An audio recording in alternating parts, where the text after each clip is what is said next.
Astaghfirullah. Bismillahirrahmanirrahim. Assalamualaikum warahmatullahi wabarakatuh.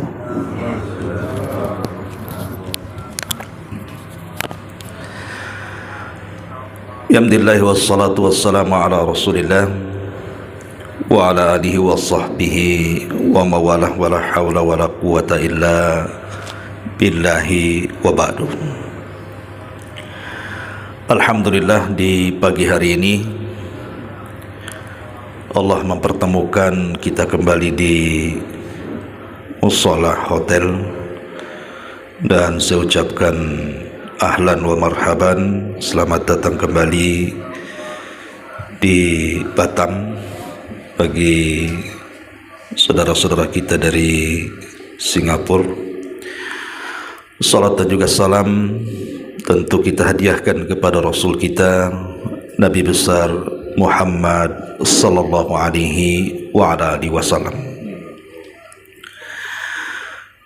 Karena sekarang berada di tanggal 31 Desember, artinya besok malam tepat di pukul 12.00 akan terjadi peristiwa peralihan tahun dari 2024 ke 2025 Masehi, dan itu juga bertepatan kalau tidak salah dengan 1 Rajab. Artinya di sisi satu ini perayaan orang-orang di luar daripada Islam, sementara bulan Rajab sendiri adalah satu di antara 4 bulan hurum yang difirmankan dalam At-Taubah 36. Tapi saya tidak hendak membahas bulan Rajab. Saya ingin membahas tentang muhasabah di tahun baru. Kita tahu bahwa Islam itu memiliki tahun baru sendiri, bukan tahun baru Masehi. Karena disebut Masehi itu kan diambil dari kelahiran Al-Masih, Isa bin Maryam. Dan kalau disebut Isa bin Maryam berarti tidak ada kaitan dengan kita, karena Nabi kita bukan Isa, Nabi kita Muhammad sallallahu alaihi wasallam. Masalahnya, apabila datang tahun baru Masehi, justru yang berbahagia itu bukan hanya saudara kita dari non-muslim, terkhusus orang-orang Nasrani, tapi yang bahagia itu justru kebanyakan orang Islam. Kalau di negeri kita, di sini Indonesia ya, tak tahu pula di Singapura sana. Lah, ini kan aneh bin ajaib atau aneh tapi nyata gitu. Kenapa ketika datang hari raya kita sendiri, Idul Fitri dan Idul Adha, tidak sebahagia ketika kita merayakan tahun baru? Yang terkadang di antara sebagian kaum muslimin itu sampai mereka sengaja tidak tidur, hanya menunggu pukul 12 malam loh, tidak tidur. Sampai jangan tidur itu disediakan kopi 1 baskom kadang-kadang, dengan petasan dan macam-macam yang sudah disiapkan tuh. Nah, ini kemungkaran seperti ini harus dijelaskan. Dari mana kita mulai kajian di pagi hari ini? Kita akan bicara soal waktu dulu, karena pergeseran tahun itu kan bergantinya waktu. Di dalam Al-Quranul Karim Allah subhanahu wa ta'ala berfirman di banyak ayatnya tentang bagaimana Allah itu membicarakan soal waktu. Contoh saja, Allah mengatakan huwallazi ja'ala syamsa diya'an wal qamara nuran. Dialah Allah subhanahu wa ta'ala yang telah menjadikan matahari itu bercahaya, dan bulan juga sama, mengeluarkan cahayanya. Bahkan lebih daripada itu, Allah juga menjadikan keduanya manazil. Manazil itu maksudnya tempat orbitnya. Lah untuk apa coba? Di ujung ayat Allah mengatakan apa? Li ta'lamu adadas sinina wal hisab. Jadi pergantian adanya matahari dan bulan, maknanya pergantian adanya siang dan malam itu agar kalian tahu tentang bilangan tahun dan juga bilangan waktu. Jadi manfaatnya berganti dari hari ke pekan, pekan pergi datang bulan, bulan lenyap datang tahun, dan begitu seterusnya, supaya tahu bilangan tahun dan bilangan waktu. Itu faedahnya. Dan lebih daripada itu, ada kaedah dalam Quran. Jadi kalau anda ini bicara soal Quran, ada sebuah kaedah dalam Quran itu, bahwa apabila Allah Subhanahu wa ta'ala bersumpah dalam Al-Quran itu dengan makhluk-makhluknya, maka sumpah itu menunjukkan bahwa makhluk yang dijadikan sumpahnya itu sangat istimewa. Dan kebanyakan sumpah dalam Quran itu pasti bicara waktu. Contoh, wadduha wal laili idza saja, demi waktu duha. Kalimat duha ini bicara waktu duha. Ya. Kemudian juga Allah mengatakan wal fajri walayalin ashri, demi waktu fajar. Fajar ini bicara waktu, ya. Sekarang ini waktu fajar, keluarnya fajar shadiq. Ya. Atau Allah Subhanahu wa ta'ala mengatakan wal asri innal insana lafi khusrin. Wal asri, waktu asar itu menunjukkan waktu. Atau Allah Subhanahu wa ta'ala mengatakan wal laili idza saja wan nahari idza tajalla, apabila malam datang meliputi dengan gelapnya dan apabila siang datang dengan terangnya. Ini bicara soal waktu. Lah ketika Allah bersumpah dengan waktu-waktu ini, menunjukkan waktu ini sangat istimewa di hadapan Allah Subhanahu wa ta'ala. Bukan main-main berjalannya waktu itu. Itu sesuatu yang sangat mulia di hadapan Allah, dan itu harus jadi bahan renungan. Makanya Allah mengatakan inna fi khalqis samawati wal ard wa ikhtilafil laili wan nahar la ayatin liulil albab. Sesungguhnya pada penciptaan langit dan bumi dan bergesernya dari siang ke malam dan sebaliknya itu harusnya menjadi bahan renungan kita bagi orang yang punya akal, kata Allah. Tak tahu kalau tak ada akal, ya. Artinya kalau punya akal, yaitu jadikan renungan tuh. Ya. Yang ingin saya katakan, dengan Allah bersumpah di banyak ayatnya dengan waktu, kemudian Allah juga menyindir bahwa waktu yang berjalan itu harusnya jadi bahan renungan. Karena waktu-waktu yang lewat, setiap detik dari kehidupan kita itu semua akan ditanya di hadapan Allah. Dari sini Nabi SAW mengatakan la tazulu qadama abdin hatta yus'al an arba. Tidak mungkin bergeser kaki anak Adam saat melintasi titian sirat itu, kecuali akan ditanya 4 perkara sebelumnya, dan 4-empatnya bicara waktu. Kata Nabi SAW, syababaka, waktu mudamu. Kemana kau lampiaskan waktu mudamu itu? Syababaka fima abla.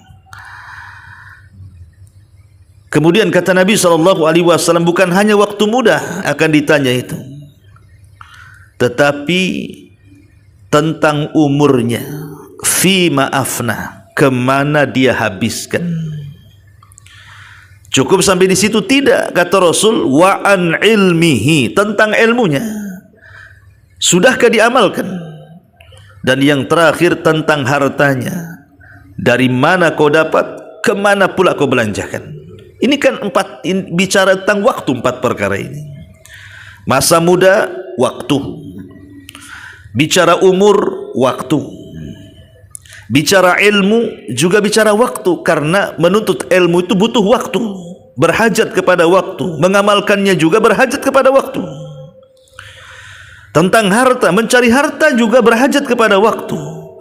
Dari mana kau dapatkan, kemana kau belanjakan, itu juga berhajat dengan waktu. Jadi ini bicara soal waktu, akan ditanya di hadapan Allah Azza wa Jalla. Makanya kenapa Rasul mengatakan ightanim khamsan qabla khamsin. Jaga 5 perkara sebelum datang 5 perkara. Lah salah satunya juga bicara soal waktu. Ma'asyiral muslimin yang dimuliakan Allah Subhanahu wa taala.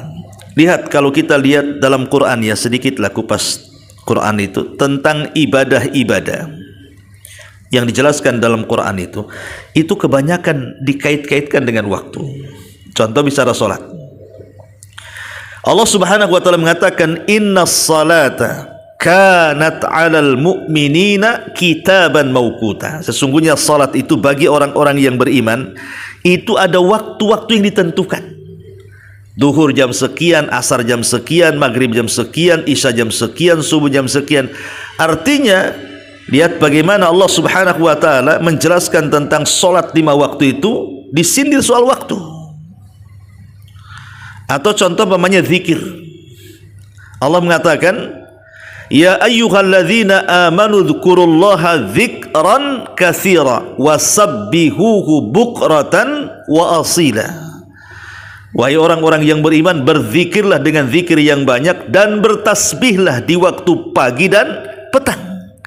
Di sini ada kalimat di waktu pagi dan petang, artinya zikir ini juga dijelaskan waktu-waktunya. Ya. Atau ketika Allah Subhanahu wa taala bicara soal puasa Ramadan,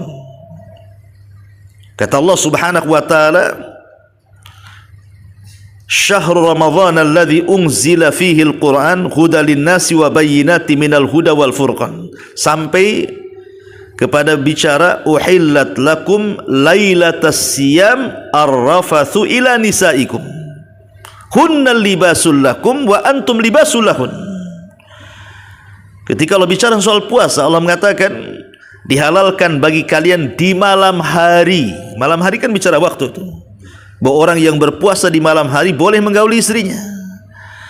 Karena di awal-awal disyariatkan puasa itu di malam hari. Kalau orang sudah tertidur walaupun sebentar, tidak boleh melakukan hubungan sampai fajar, tidak boleh makan minum sampai fajar. Tapi setelah kemudian ada peristiwa di mana seorang sahabat pingsan karena tidak makan minum di malam hari, di siang harinya tidak tahan puasa, maka turunlah ayat tentang pembolehan makan minum bahkan hubungan di malam hari Ramadan sampai fajar. Itu kan bicara waktu. Lah ketika ibadah-ibadah dalam Quran itu dikait-kaitkan dengan waktu, menunjukkan memang waktu ini perkara penting untuk direnungkan. Makanya Imam Hasan Al-Basri seorang ulama salaf,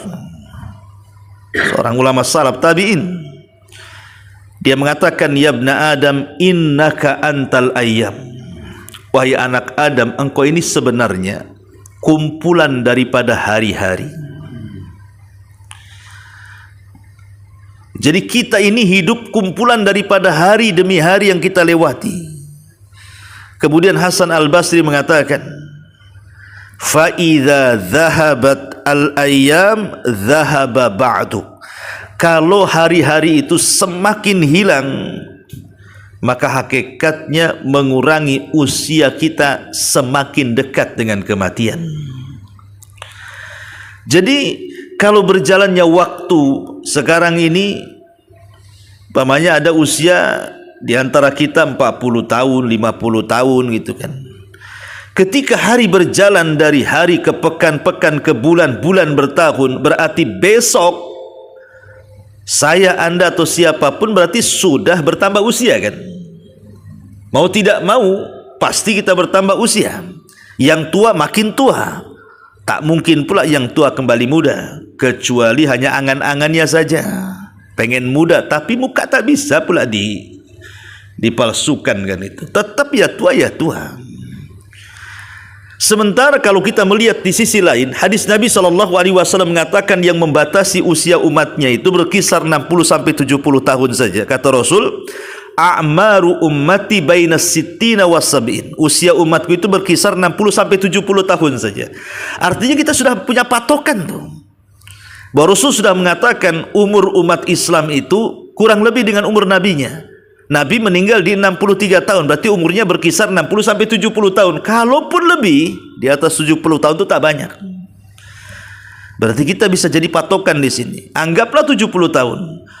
Berarti kalau seandainya di antara kita ada yang usianya 60 tahun, berarti ke 70 tahun itu sisanya 10 tahun saja kan. Kita lagi OTW itu. OTW kemana tuh? Ya siap-siap saja kan begitu, diangkat. Lah dari sini kita tahu bahwa dengan bertambahnya tahun, hakikatnya kita bertambah usia. Dengan bertambahnya usia, hakikatnya telah dekat dengan kematian. Ini yang harusnya dijadikan ibrah dan pelajaran. Bukan bersenang-senang di hari perpindahan tahun itu, harusnya kan bersedih. Berarti semakin sedikit waktu kita beramal. Satu hari ada dialog yang sangat bagus. Seorang ulama namanya Fudail ibn Iyad. Seorang ulama namanya Fudail ibn Iyad atau dikenal dengan Qadhi Iyad, dengan seorang kakek yang usianya 60 tahun. Jadi Qadhi Iyad ini seorang ulama salaf. Dia berdialog dengan seorang kakek dan mengatakan, ya fulan kam umruk. Wahai fulan, berapa usiamu tuh? Maka si kakek mengatakan, situna sanatan, usiaku 60 tahun wahai imam. Kata Fudail ibn Iyad, dia mengatakan, oh kalau begitu perjalanan menuju Allah itu semakin dekat katanya. Artinya karena engkau sudah akan meninggal, akan berjumpa dengan Allah. Berarti perjalananmu dari muda sampai sekarang 60 tahun itu sudah akan sampai menghadap Allah. Si kakek ini mengatakan, ya imam, tentu saja, inna lillahi wa inna ilaihi rajiun. Bukankah kita datang dari Allah, ya akan kembali kepada Allah. Pasti kita akan berjumpa dengan Allah ya imam. Maka Imam Fudail bin Iyad mengatakan, wahai kakek, tahu enggak makna inna lillahi wa inna ilaihi rajiun itu? Kita hari-hari mengucapkan kalimat ini kalau ada kemalangan, ada kematian. Tahu enggak makna kalimat inna lillahi wa inna ilaihi rajiun itu? Maka sang kakek mengatakan, tidak tahu wahai imam. Idzan fassir lana, kalau gitu tafsirkan kepada kami katanya. Apa makna inna lillahi wa inna ilaihi rajiun itu? Maka Imam Fudail kemudian menjelaskan apa makna inna lillah dan apa makna inna ilaihi rajiun. Dia mengatakan, ya fulan, inna lillah itu artinya inna lillahi abdun. Kalimat inna lillah, sesungguhnya kami datang dari Allah, itu maknanya kita ini dijadikan Allah sebagai hamba. Adapun wa inna ilaihi rajiun, yang namanya seorang hamba pasti akan kembali kepada tuannya, Allah Subhanahu wa taala. Dan ketika kita kembali ke hadapan Allah, pasti kita dimintai pertanggungjawabannya. Jadi ketika kita mengucapkan innalillahi itu, maksudnya kita harus yakini kita hamba Allah, dan hamba ini akan dipertanggungjawabkan di hadapan Allah soal kehambaan kita. Jadi sang kakek mengatakan, ya imam, berarti kita akan ditanya oleh Allah. Ya, kita akan ditanya oleh Allah, dan kita akan menangis di hadapan Allah. Kemudian kata kakek ini mengatakan, ya imam, kalau kita akan dihadapkan kepada Allah dan akan ditanya oleh Allah, lalu apa yang bisa meringankan dari jawaban itu? Maka Imam Fudail bin Iyad mengatakan, ahsin fima baki. Kalau begitu sisa umurmu perbaiki. Itu akan mengampuni dosamu yang telah dan yang sedang kau lakukan. Lihat nasihat Fudail ibn Iyad ini. Jadi kalau kita sudah usia 60 tahun, beliau mengatakan apa? Perbaiki sisa waktumu. Itu akan mengampuni dosamu yang telah kau lakukan dan yang sedang kau lakukan. Perbaiki. Jangan sampai tua-tua keladi. apa tua-tua keladi itu. Makin tua tak jadi-jadi. Tak jadi orang baik maksudnya, tetap jahat. Ya. Nah, itu bahaya tuh. Itu tua-tua degil namanya. Dia tak mau pula uban yang di kepala menunjukkan dia sudah tua. Kalau sudah tua maknanya sudah dekat dengan kematiannya.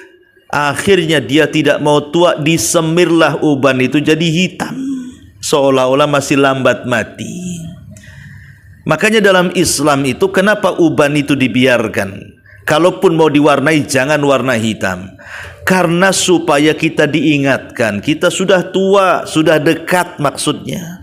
Kalau disemir hitam tak dekat-dekat, padahal kematian besok menjemput dia. Nah, inilah pentingnya memahami waktu. Jadi bergesernya dari tahun lama ke tahun baru ini, maksudnya kita disuruh muhasabah bahwa waktu itu terus berjalan dan akan dipertanggungjawabkan di hadapan Allah Subhanahu wa taala.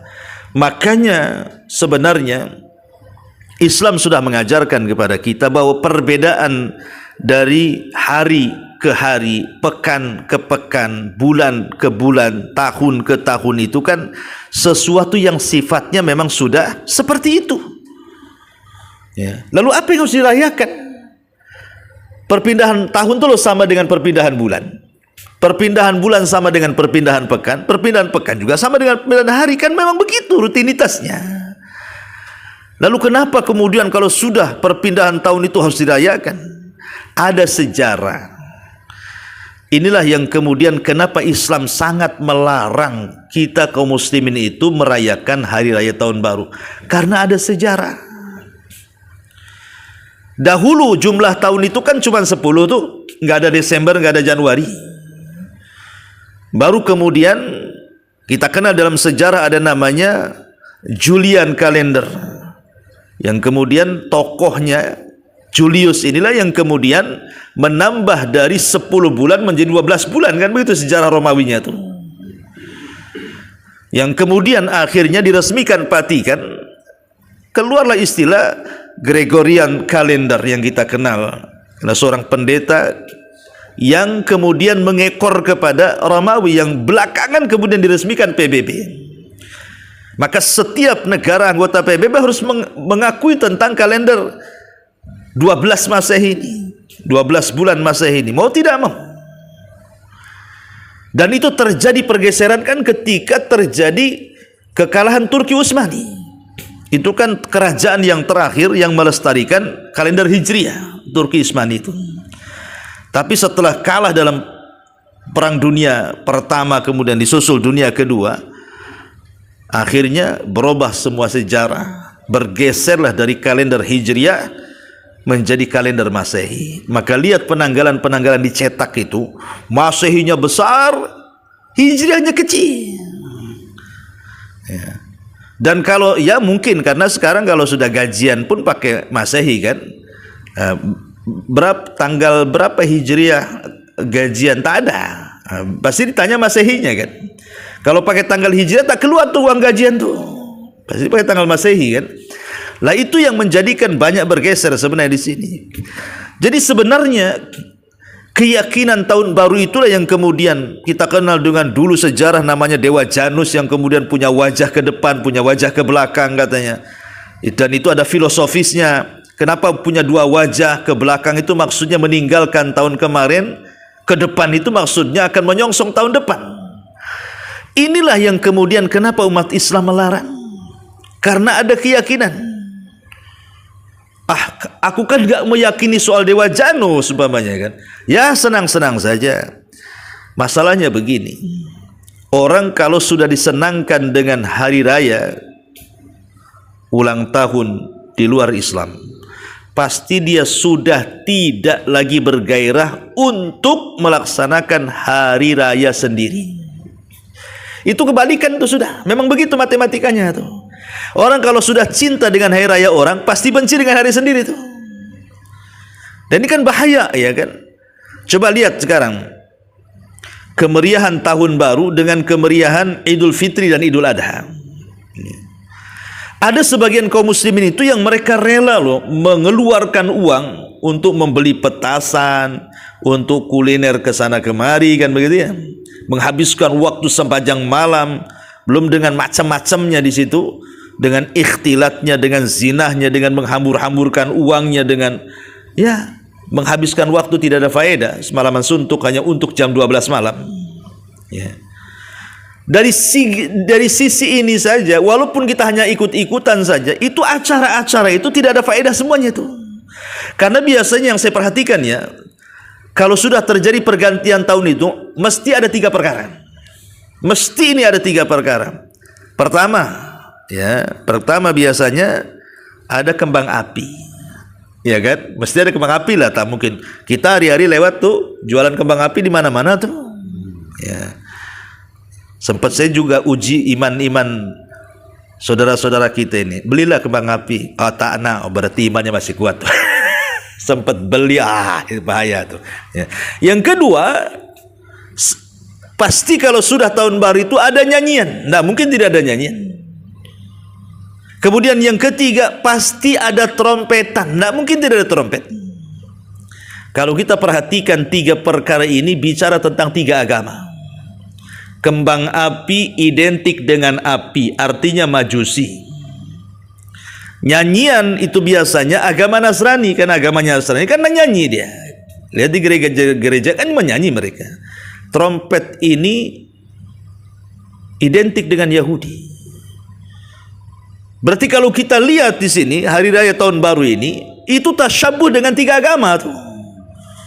Bisa tasyabuh dengan Majusi, bisa tasyabuh dengan Nasrani, bisa tasyabuh dengan Yahudi. Sementara Nabi mengatakan man tasyabbaha biqaumin fahuwa minhum. Siapapun yang tasyabuh dengan sebuah kaum pasti digolongkan kaum itu. Itu masalahnya. Bukan soal ikut-ikutan, saya nggak yakin dengan Dewa Janus kok. Bukan itu masalahnya. Kita ini loh sudah punya hari raya yang jauh lebih baik dibandingkan hari raya mereka. Coba perhatikan Idul Fitri. Malamnya kita bertakbir. Apa tidak mantap bertakbir? Ini tahun baru malamnya petasan. Ya. Kemudian malamnya takbir, paginya mandi. Coba tahun baru malam begadang, pagi tidur. Nah, mana ada coba? Nanti pagi takbiran lagi, tuh langsung beribadah lagi. Kemudian pakai pakaian bagus, berwangi-wangi, datang ke tanah lapang, sholat lagi di situ, dengarkan khutbah lagi di situ, pulang dari sholat saling mendoakan takabbalallahu minna wa minkum. Kalau Idul Adha ada penyembelihan untuk Allah. Sekarang coba lihat, ini tahun baru kita semua dipenuhi ibadah. Dari malamnya, paginya itu semua ibadah. Tapi tahun baru, mana ibadahnya? Yang ada trompetan, nyanyian, menghambur-hamburkan uang, begadang, sebagian mereka berzinah, ikhtilat. Subhanallah kan itu. Itulah perbedaan tahun baru kita dengan mereka. Tahun baru kita dipenuhi dengan ibadah. Makanya ketika Nabi sallallahu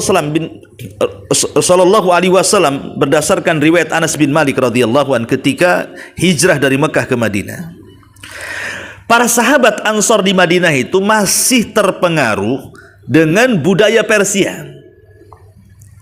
Kapan Persia masuk ke negeri Arab? Saat negeri Arab dicengkram oleh Habasyah, Ethiopia. Siapa? Abraha, yang kita kenal sejarahnya, ya. Tapi kemudian orang-orang Ethiopia diusir oleh raja Arab namanya Saif ibn Ziyazan. Itu raja Himyar yang terakhir namanya Saif ibn Ziyazan, karena dia tidak punya pasukan, ingin ngusir orang-orangnya Abraha ini. Akhirnya dia datang ke Romawi tapi ditolak. Akhirnya datang ke Persia, dibantu sama Persia untuk mengusir orang-orang yang ada di Yaman kala itu. Pasukan Abraha dan orang-orang Habasyah diusir, dibalikan lagi ke negaranya. Sejak itulah Persia menguasai Arab.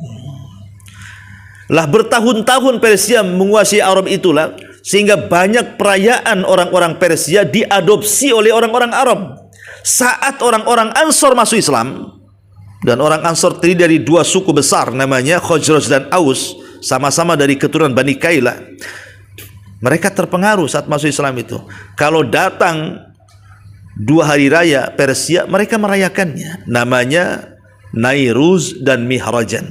Jadi mereka merayakan perayaan Nairuz dan perayaan Mihrajan. Dua-duanya perayaan Persia, dan itu masih diramaikan oleh para sahabat. Tapi maksudnya ya, kalau datang hari Nairuz mereka makan-makan, mereka main-main, tak ada kesyirikan di situ karena mereka sudah masuk Islam. Tapi ketika Rasul datang dari Mekah ke Madinah, Rasul bertanya, itu hari raya apa yang kalian lakukan itu? Sahabat mengatakan ini perayaan Nairuz dan Mihrajan, wahai Rasul.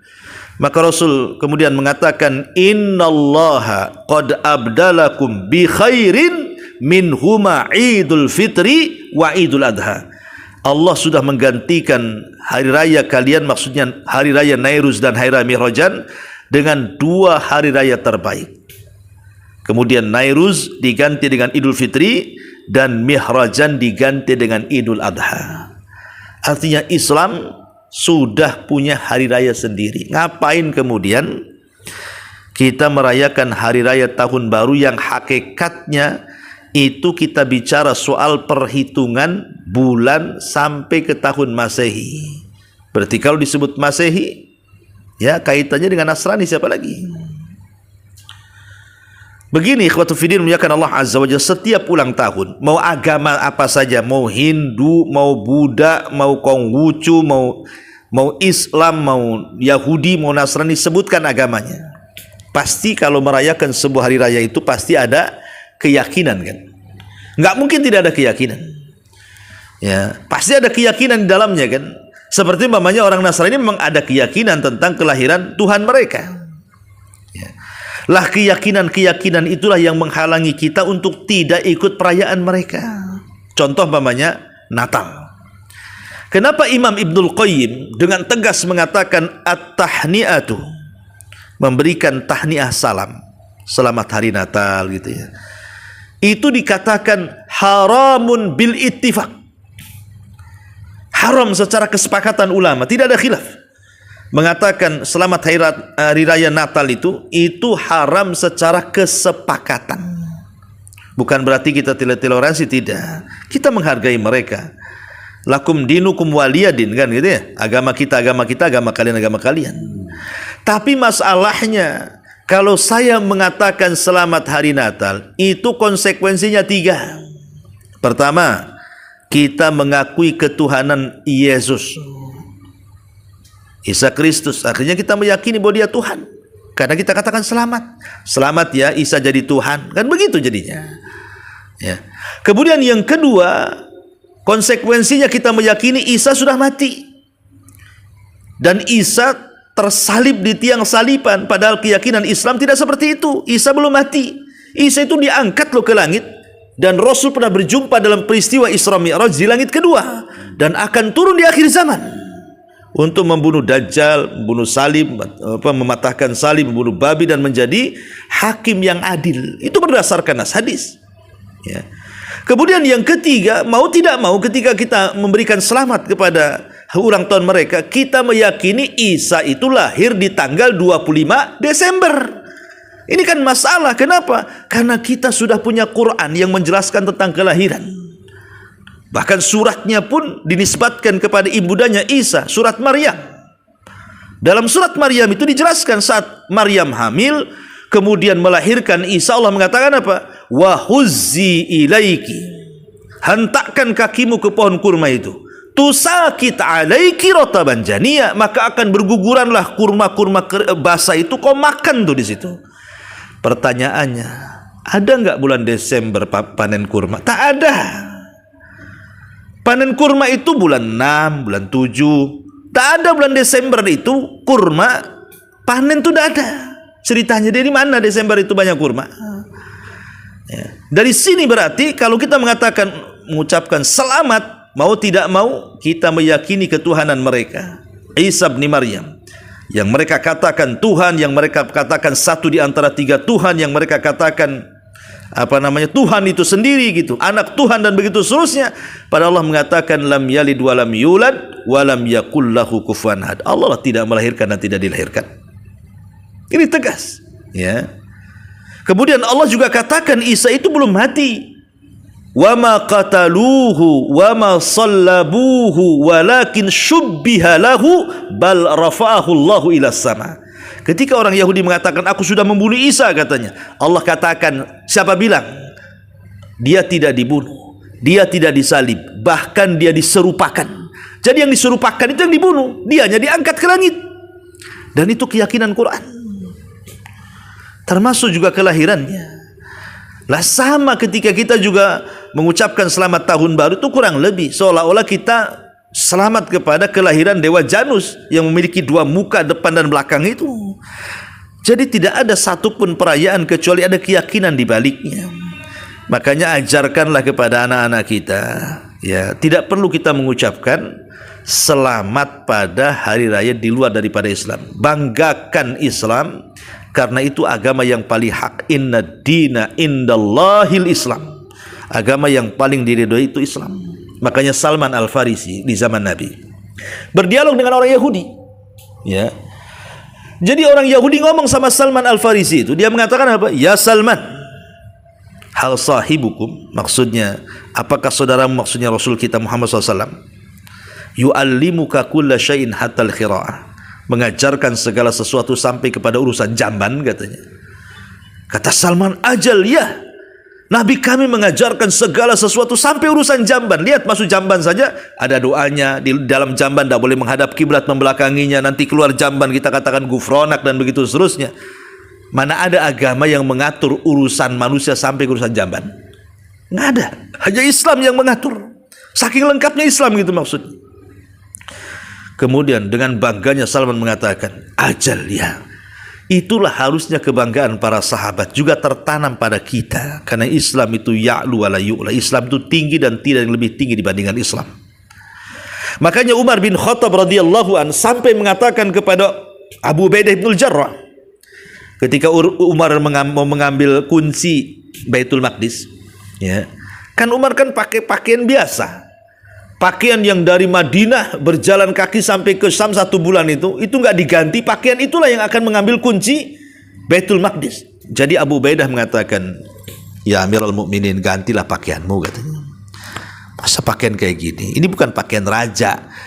Maksudnya ya agak bagus sedikit lah kan gitu, biar mereka juga menghormati kamu. Jadi Abu Ubaidah bin Jarrah maunya Umar itu pakai pakaian kebesaran gitu ya.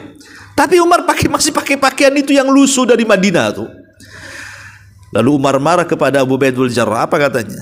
Ya Abu Ubaidah, innallaha a'azzana bil Islam. Allah itu memuliakan kita dengan Islam, bukan dengan baju. Ya. Faman ibtagha al-izzata bi ghairi ma a'azzanallahu adzallanallah. Siapapun yang mencari kemuliaan selain yang Allah muliakan, pasti Allah hinakan dia. Cukuplah dengan Islam itu kemuliaan. Kenapa sibuk bicara baju, katanya? Ya. Menunjukkan bahwa Umar ingin memberikan faedah kepada kita. Islam itu loh agama yang paling mulia, agama yang paling tinggi. Cukuplah dengan Islam. Apalagi semua yang mereka punya Islam sudah punya. Bahkan yang Islam punya mereka belum tentu punya. Harusnya kita harus bangga dengan ajaran Islam. Lah makanya tahun baru Masehi ini harusnya dijadikan muhasabah. Pertama, bahwa waktu itu akan berjalan mau tidak mau. Berarti bertambahlah usia kita. Yang kedua, setiap aktivitas di dalam waktu itu, namanya waktu itu bisa jadi hujah kita di hadapan Allah.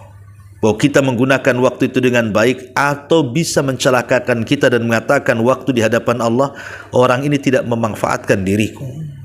Lihat bagaimana penduduk sorga yang digambarkan dalam Quran. Penduduk neraka. Ketika penduduk neraka ini menjerit-jerit dalam neraka, mereka sudah minta kepada malaikat Malik agar Allah mengembalikan mereka ke dunia, tapi mustahil. Tapi jawaban Allah, suruh diam di neraka. Mereka minta kepada para penjaga neraka agar diringankan azabnya, tidak juga Allah kabulkan. Mereka minta kepada malaikat Malik untuk diwafatkan saja di neraka. Akhirnya mereka tersiksa di neraka dan menjerit-jerit. Lihat gambaran Quran. Wahum yastarihuna fiha. Mereka menjerit-jerit di neraka karena kesakitan azab. Kemudian mereka mengatakan, wahum yastarihuna fiha rabbana akhrijna na'mal salihan. Ya Rabb, keluarkanlah kami dari neraka agar kami bisa beramal saleh. Jadi penuh neraka itu minta dikeluarkan dari neraka, balik lagi ke dunia, saya janji saya akan berubah. Mungkin? Mustahil. Makanya kenapa Allah jawab, awalam nu'ammirkum ma yatadzakkaru fihi man tadzakkar. Dulu di dunia kata Allah, sudah aku kasih kau usia panjang. Ada yang 30, ada yang 40, ada yang 50, ada yang 60, ada yang 7 tahun, bahkan ada yang 100 tahun. Kemanakan usiamu tuh? Jadi Allah yang mengatakan, dulu di dunia aku sudah kasih kau umur panjang. Sebagian ulama tafsir mengatakan, ayat ini sindiran kepada usia 40 sampai 50 tahun. Usia ayat ini menyindir kita yang usianya 40 sampai 50 tahun ke atas. Seolah-olah begini, dulu di dunia aku kasih kau sampai usia 40 tahun lebih. Kemanakan usia itu? Kenapa tidak digunakan untuk ibadah? Kenapa kok berhenti di usia 40 tahun minimalnya? Dan maksimalnya bisa di atas itu. Karena biasanya usia 40 tahun itu nikmat Allah sudah hampir sempurna. Dan usia 50 tahun nikmat Allah sedikit-sedikit dikurang.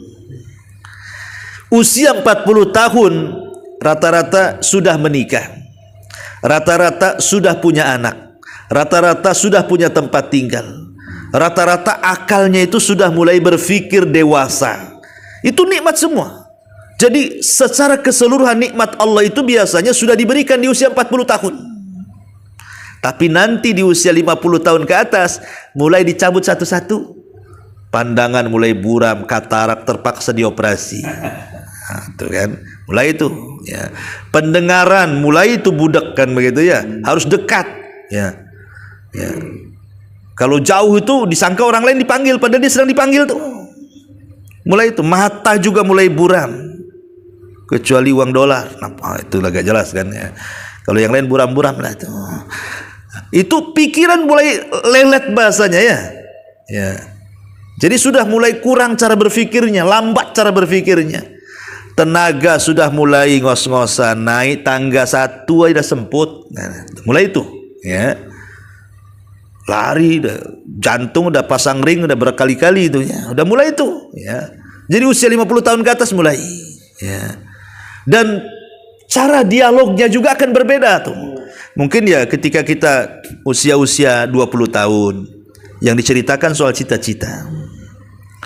Nanti usia 40 tahun yang diceritakan soal penyakit tuh. Gimana kolesterol, darah tinggi. Nanti di usia 50 tahun itu fasilitas rumah sakit biasanya. Tuh bagus rumah sakit di sana tuh. Nanti usia 60 tahun bicara dokter. Jangan dokter itu, dokter ini saja bagus tuh.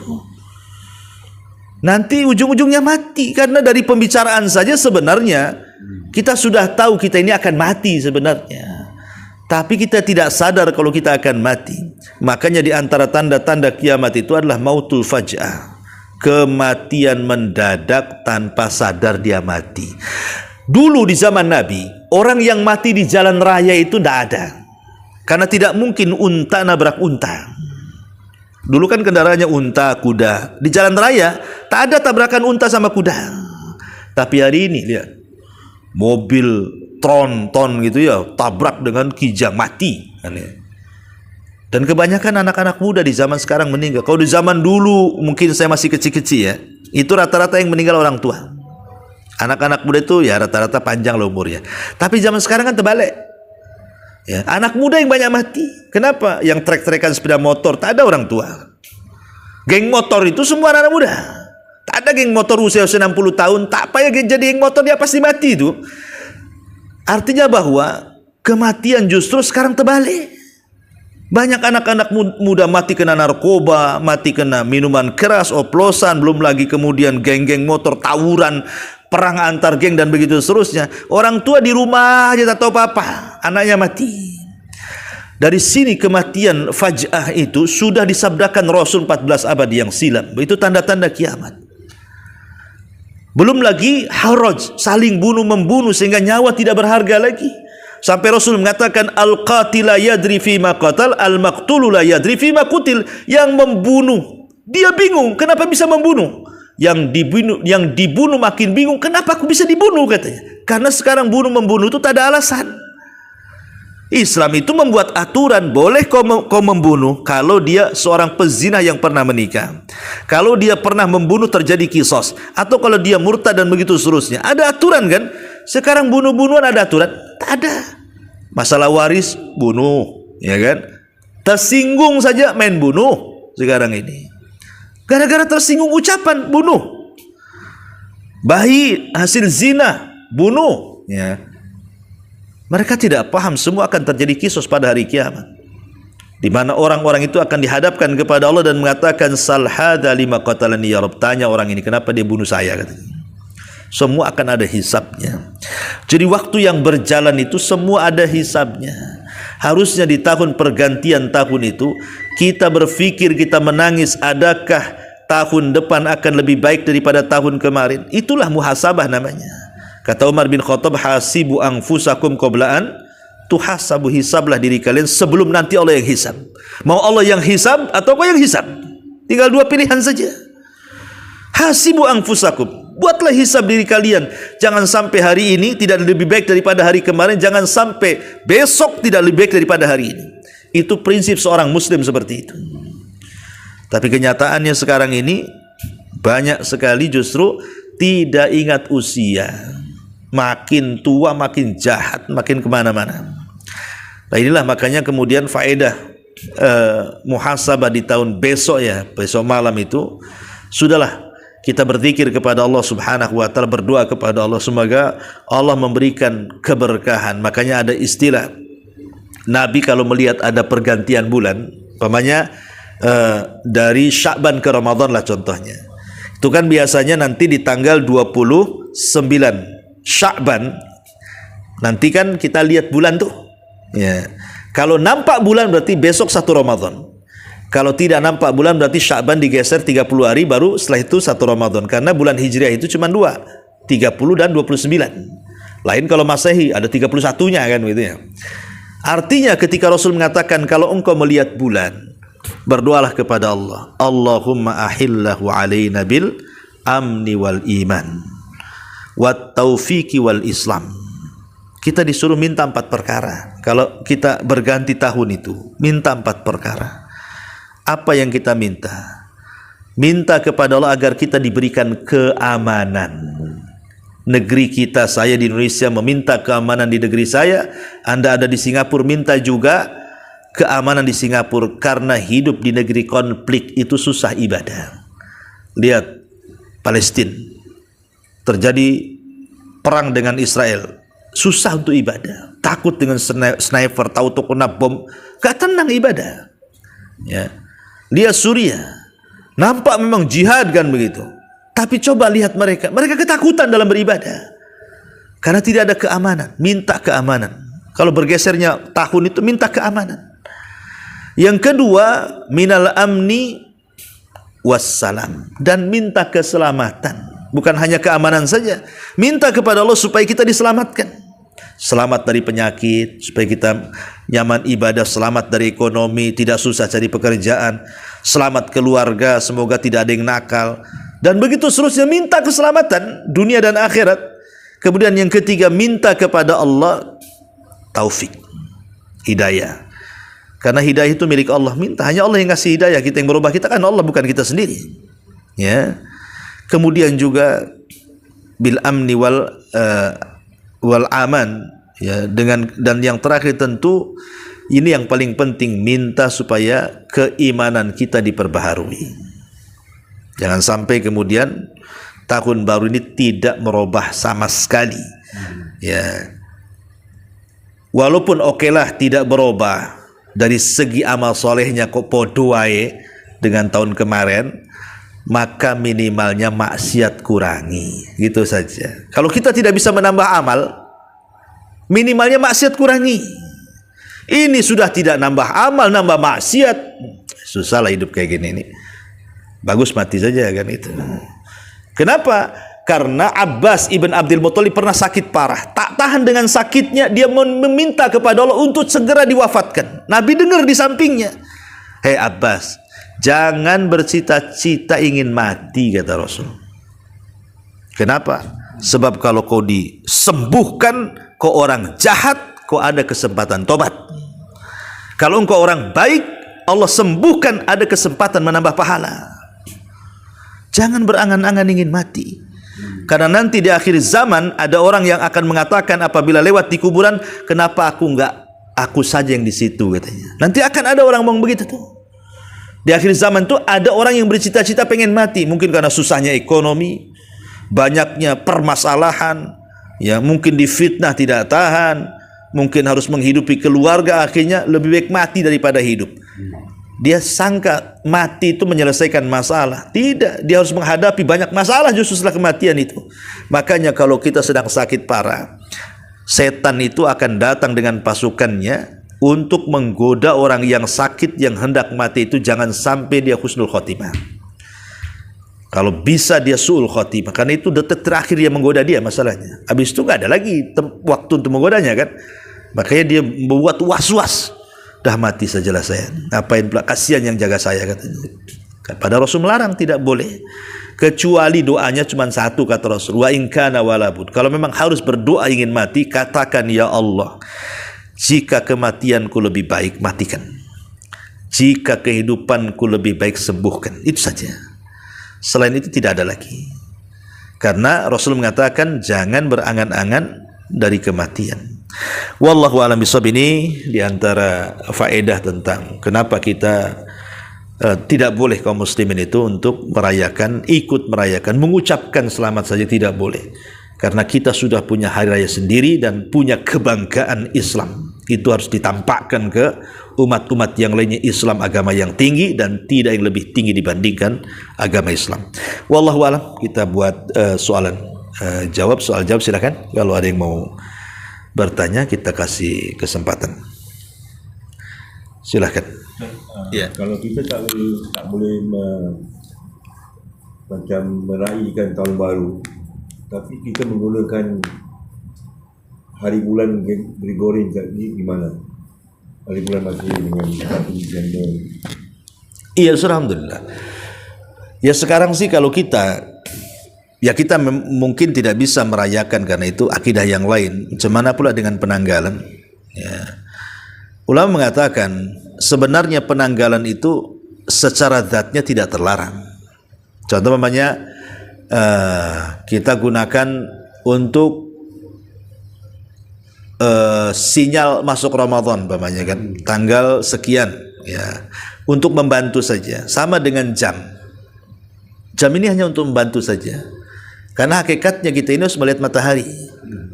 Ya, pas kalau duhur ya tergelincir, kalau asar bayangannya lebih panjang dibandingkan orangnya kan begitu.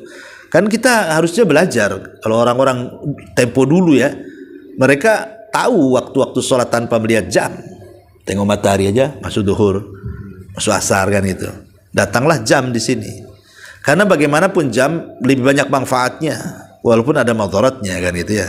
Terkadang baterai low, kan susah tuh, dia lambat tuh, tek belum masuk, udah masuk azan dia. Itu kan ada madaratnya juga kan ya. Tetapi kan bisa membantu. Jadi kalau hanya untuk membantu urusan duniawi tidak masalah. Banyak kita punya karyawan kita gaji tanggal sekian ya ada masalah kan begitu. Hanya urusan dunia. Dan itu bukan jadi patokan. Tapi kita pun harus membiasakan penanggalan kita, jangan pula jomplang gitu ya. Ditanya nama-nama bulan Masehi, hafal. Ditanya penanggalan Hijriah, tak hafal kecuali 1 Ramadan. Setahu Ramadan gitu. Ramadan saja yang hafal, yang lain tak hafal. Nah, ini kan walaupun kita lah orang tua, oke lah udah kadong bahasanya ya. Janganlah pula anak-anak kita pula ikut kan itu.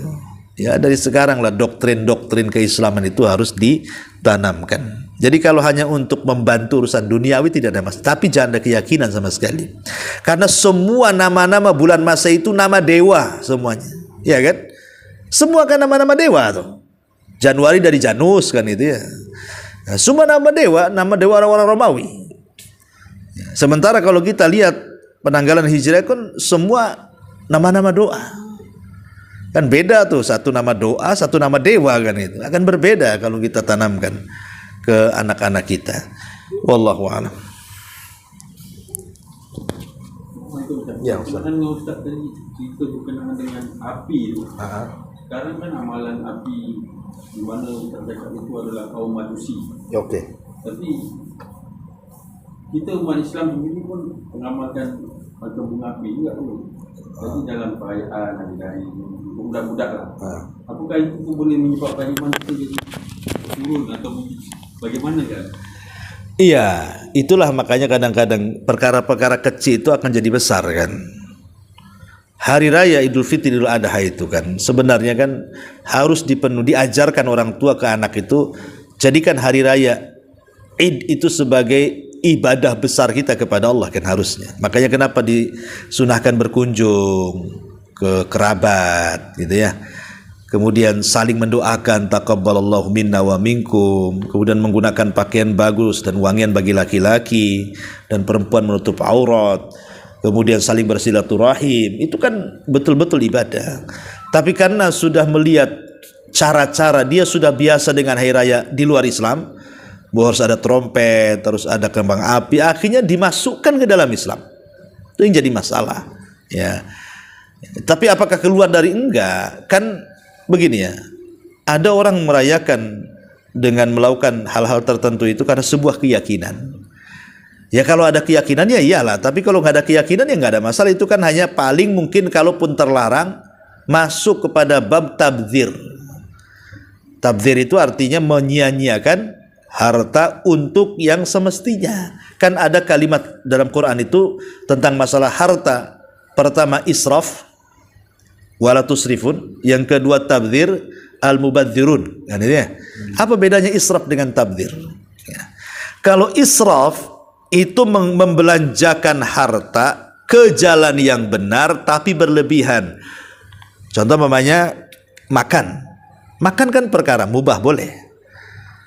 Tapi kalau umpamanya untuk 10 orang kita order sampai untuk 30 orang, akhirnya tak habis. Dibuang. Itu namanya israf.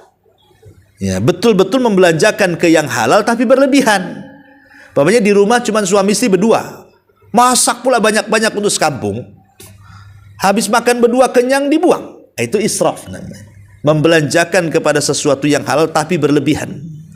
Kalau tabdzir atau disebut dengan mubadzir, itu membelanjakan harta ke yang diharamkan walaupun sedikit. Umpamanya dia uangnya untuk berzina, untuk minum khamr, untuk belanja yang tidak boleh dalam Islam, itu namanya mubadzir. Ya, jadi kalau israf itu betul belanjanya, cuman berlebihan. Kalau tabdzir tidak betul belanjanya, walaupun sedikit tetap dikatakan mubadzir. Dua-duanya terlarang dalam Islam, baik israf ataupun tabdzir. Tabdzir jadi kawan setan. Innal mubadzirina kanu ikhwana syaitan, kan itu ya. Mereka teman-temannya setan tuh mubadzir itu. Kenapa? Karena membelanjakan ke yang haram. Musrif itu berlebihan. Islam sangat melarang berlebihan. Karena Allah mengatakan wala tusrifun, jangan berlebihan. Kulu washrabu wala tusrifun, makan minum jangan berlebihan. Ya. Ya, makanya kan kenapa Rasul mengatakan sisa itu perutmu, sepertiga makan, sepertiga minum, sepertiga bernafas. Ini tidak, 2/3 makan, sepertiga minum, bernafas ada. Itulah kadang-kadang makanya banyak penyakitnya kan. Itulah karena sudah menyelisih tibun nabawi itu. Disitulah munculnya banyak penyakit kalau sudah cara makan kita berbeda dengan cara makan Nabi, tidur kita sudah berbeda dengan cara tidur Nabi, itu alamat saja itu.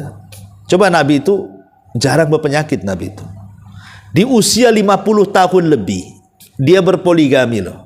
Berpoligaminya Rasul itu di usia 50 tahun lebih loh.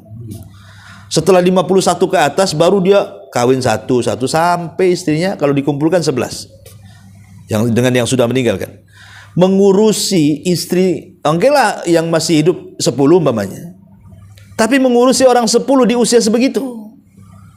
Ya, apa enggak stres? Belum lagi dia kepala negara. Belum lagi dia kepala jihad. Belum dia harus cari nafkah lagi. Belum dia jadi hakim. Tapi tak ada penyakit. Ya. Antum ini baru satu, gara-gara satu istri bisa stroke. Baru satu istrinya kan ngomel, akhirnya stroke kita. Gara-gara diomelin stres. Karena Ada yang mengatakan bahwa penyakit itu kan 70% dari pikiran, 30% dari makanan. Ya, sebagai kalau dalam Tibbun Nabawi begitu. Tapi kalau dalam ilmu kedokteran mungkin terbalik kan ya, 70% makanan, 30% kan. Tapi kalau dalam Tibbun Nabawi itu justru yang mengakibatkan penyakit itu dari pikiran. Makanya Ibnu Taimiyah, Syekhul Islam Ibnu Taimiyah rahimahullah taala, ketika dia sakit, parah sakitnya, dia masih sempat membaca, masih sempat menulis, padahal parah sakitnya. Jadi dokter ngomong, wahai imam, istirahat. Ini udah jam berapa? Kenapa kau masih baca menulis? Jadi Ibnu Taimiyah ngomong sama guru, sama tabib dokter ini, ya dokter, saya ingin tanya, ya, apakah kalau seandainya seorang yang sedang sakit, kemudian dia senang, dia tenang, itu akan mengurangi penyakit? Kata dokter, ya. Dan sebaliknya kalau lagi sakit, stres, bingung, itu nambah penyakit. Iya betul. Saya ini hanya senang membaca dan menulis. Biarkan saya senang dengan ini supaya penyakitku saya cepat sembuh. Kata dokter, oh kok teoriku beda katanya. Nah, itulah kadang teori dokter dengan teori ini kan beda kan itu ya. Kalau kita kan 70% udahlah happy saja. Senang-senangkan aja lah kan. Nggak usah stres di usia-usia yang udah lanjut itu. Ya, istri ngomong biarin aja. Dengerin aja, nggak usah dimasukkan. Kalau bisa pentalkan, nggak sampai masuk telinga. Ya. Karena kebanyakan kalau sudah usia lanjut kan banyak pikiran tuh. Kadang-kadang begini, setan datang. Datangnya apa? Cuma ngasih was-was. Nanti mungkin kita akan rasakan semua lah usia-usia 50-60 itu. Dia akan berpikir tentang keluarga biasa. Nanti kalau saya sudah tua, macam mana anak saya? Kalau saya sakit, apakah anak saya nanti merawat saya? Kalau saya mati, apakah anak saya mendoakan saya? Itu akan ada nanti ke situ tuh, perasaan-perasaan seperti itu. Itu was-was dari setan itu. Tugas kita didik anak. Kalau dia soleh dan soleh, tidak ada pemikiran itu. Dengan sendirinya pasti dia berbuat baik pada orang tua. Tapi kalau kita tidak mendidik anak kita, jahat sama anak kita, ya nanti pikiran-pikiran itu akan datang tuh. Dan itu pikiran setan. Ya supaya kita ini dibuat banyak pikiran sudah tua, akhirnya mendekati banyak penyakit. Ya kalau udah banyak penyakit sudah susah lah kan begitu.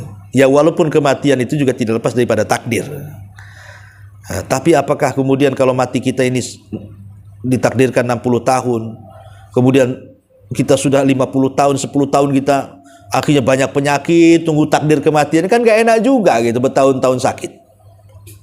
Ya kalau bisa itu ya mati tidak usah dimulai dengan penyakit lah pamannya kan. Maunya kan kita nggak menyibukkan orang. Tapi betapa banyak coba orang yang diuji oleh Allah.